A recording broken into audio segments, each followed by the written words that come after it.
ప్రాణమిత్రుల్లా మెలిగిన ప్రకాష్ రాజ్, పవన్ కళ్యాణ్ల మధ్య ఇప్పుడు మాటల యుద్ధం జరుగుతుండటం చిత్ర పరిశ్రమలో తీవ్ర చర్యనీయాంశమైంది. గతంలో వీరిద్దరి మధ్య సన్నిహిత సంబంధాలు ఉండగా, ఎప్పుడైతే పవన్ కళ్యాణ్ రాజకీయాల్లోకి వెళ్లారో అప్పుడే ఈ గొడవలు మారాయి. ఇద్దరివీ వేర్వేరు భావజాలాలు కావడమే ఇందుకు కారణంగా విశ్లేషకులు చెప్పుతున్నారు. తాజాగా ఏపీ డిప్యూటీ సీఎంపై పవన్ కళ్యాణ్ చేసిన వ్యాఖ్యలు సినిమాలే మధ్య పోపట్టారు. ఆ రోజే అనుకున్నారు. పైకిద్దరి మంది పంతులు ప్రేక్షకులు తోపుట ఆ రోజే అనుకున్నారు. ఏపీ డిప్యూటీ సీఎంపై పవన్ కళ్యాణ్ చేసిన వ్యాఖ్యలుతో సినిమాలో కూడా మాత్రమే ఈ డీపులుగా జరగవుంది తీవత్తు అంచెప్పు విశ్లేషకులు చెప్పుతున్నారు. వల్లకాని కాపాటులేదు. ఆ రోజీ సామాజిక అన్ని కాలత్తూ భారత పూర్తి క్యాంపెయిన్ పారింది. అన్ని అవగాన పోషిస్తుంది. ఈరా అందరూ తర్వాత సామాజిక అలజేసి కోటి మీము భావన పరిశ్రమలో విఖాచ నేతసేవి ఎన్ని అంతా పోషిస్తుంది. బసై ఆరాధన్లేదు.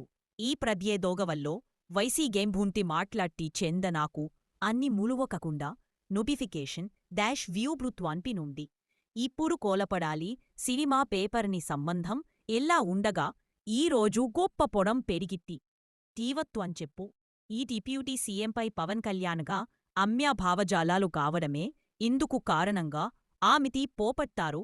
ఈ పరిశ్రమలో తీవ్ర చర్యనీయాంశమైంది. గతంలో వీరిద్దరి మధ్య ప్రకాష్ రాజ్ రాజకీయ వర్గాల్లో హాట్ టాపిక్ మారింది.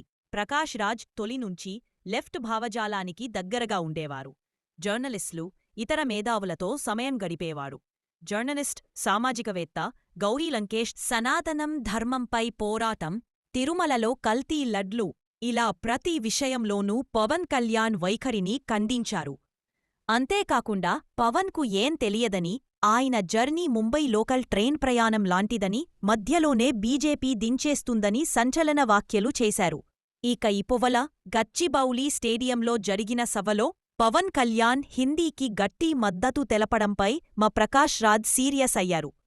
ఇంతగా అమ్ముడుపోతారా అంటూ సంచలన ట్వీట్ చేశారు. తద్వారా జనసేన, బీజేపీ శ్రేణులు ఆయనపై దుమ్మెత్తిపోస్తున్నాయి. తాజాగా ఏపీ ఉపముఖ్యమంత్రి పవన్ కళ్యాణ్పై ప్రకాష్ రాజ్ వ్యాఖ్యల్ని ఖండించారు సీనియర్ దర్శకుడు గీతాకృష్ణ. ఓ ఛానెల్తో ఆయన మాట్లాడుతూ, మా ఎన్నికల్లోనే ఓడిపోయిన నువ్వు పవన్ కళ్యాణ్ గురించి మాట్లాడతావా అంటూ మండిపడ్డారు. పవన్ కళ్యాణ్ సనాతనం ధర్మం గురించి మాట్లాడేనా, మరో మతం గురించి మాట్లాడేనా, అది రాజ్యాంగం ఆయనకు కల్పించిన హక్కు అని గీతాకృష్ణ వ్యాఖ్యానించారు. ప్రకాష్ రాజ్కు పబ్లిసిటీ దురద ఉందని, లైమ్ లైట్లో ఉండటానికి ప్రధాని నరేంద్రమోడీ పవన్ కళ్యాణ్ లాంటివారిపై మాట్లాడుతున్నారని గీతాకృష్ణ మండిపడ్డారు. సినిమాలంటే ప్రకాష్ రాజ్కు పిచ్చి అని, ఇందుకోసం సొంత డబ్బులు వేసెట్ చేసుకున్నాడని గీతాకృష్ణ ప్రశంసించారు. మోడీని విమర్శించేంత సీన్ ప్రకాష్ రాజ్కు ఉందా అని ప్రశ్నించారు. మోడీగారు అన్నీ గమనిస్తూనే ఉంటారని, ఎక్కడ నొక్కాలో అక్కడ నొక్కుతారని గీతాకృష్ణ హెచ్చరించారు. పొలిటికల్గా ప్రకాష్ రాజ్ ప్రశ్నలకు పవన్ కళ్యాణ్ ఆన్సర్ ఇవ్వాల్సిన స్థాయి కాదన్నారు. మా